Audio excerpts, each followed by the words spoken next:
महाकुंभ मौनी अमावस्या के दिन करोड़ों श्रद्धालु प्रयागराज पहुंच रहे हैं। ऐसा कहा जाता है कि मौनी अमावस्या के दिन देवतागण प्रयागराज आकर अदृश्य रूप से संगम में स्नान करते हैं। ऐसा माना जाता है कि मौनी अमावस्या के दिन गंगा जल अमृत में बदल जाता है। इस दिन मौन व्रत रखकर पितरों को पिंडदान और तर्पण करने से उन्हें मुक्ति मिल जाती है।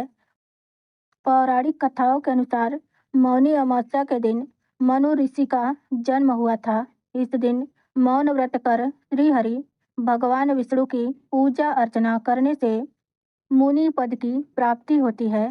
शास्त्रों के अनुसार जब सूर्य और चंद्रमा के बीच का अंतर शून्य हो जाता है तो अमावस्या तिथि का योग बनता है।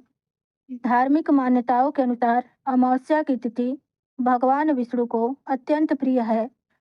मौनी अमावस्या पर मौन धारण कर स्नान करने का विधान है। इस दिन पीपल के पेड़ व भगवान विष्णु की पूजा होती है। आइए मौनी अमावस्या के अद्भुत व चमत्कारी कथा को सुनते हैं।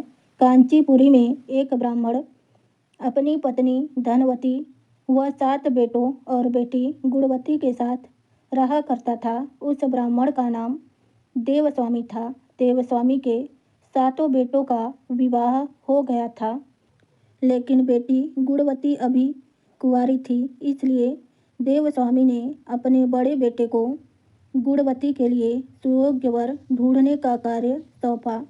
इसी बीच एक दिन एक पंडित ने गुणवती की कुंडली देखी और बताया कि गुणवती के कुंडली में मौजूद दोष के कारण गुणवती का विवाह होने के तुरंत बाद ही यह विधवा हो जाएगी। ऐसा सुनकर देवस्वामी के पैरों तले जमीन खिसक गई। दुखी होते हुए उसने पंडित जी से इस संकट से बचने का उपाय पूछा। तब पंडित जी ने कहा कि सिंघल द्वीप में सोमा नाम की एक धोबिन रहती है। वह भगवान विष्णु की परम भक्त है। उसे यहाँ ले आओ।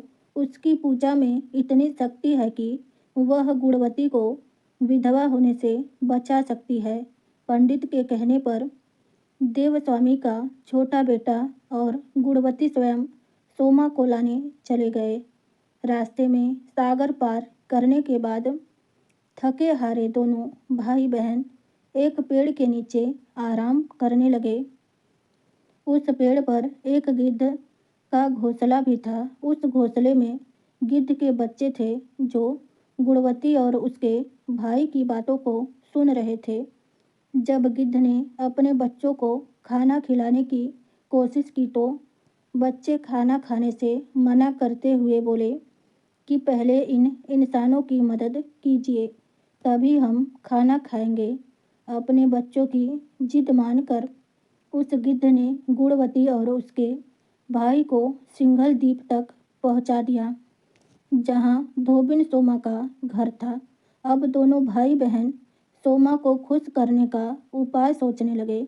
हर सुबह दोनों भाई बहन सोमा को प्रसन्न करने के लिए उसका घर साफ करके उसके घर की लिपाई पुताई करने लगे।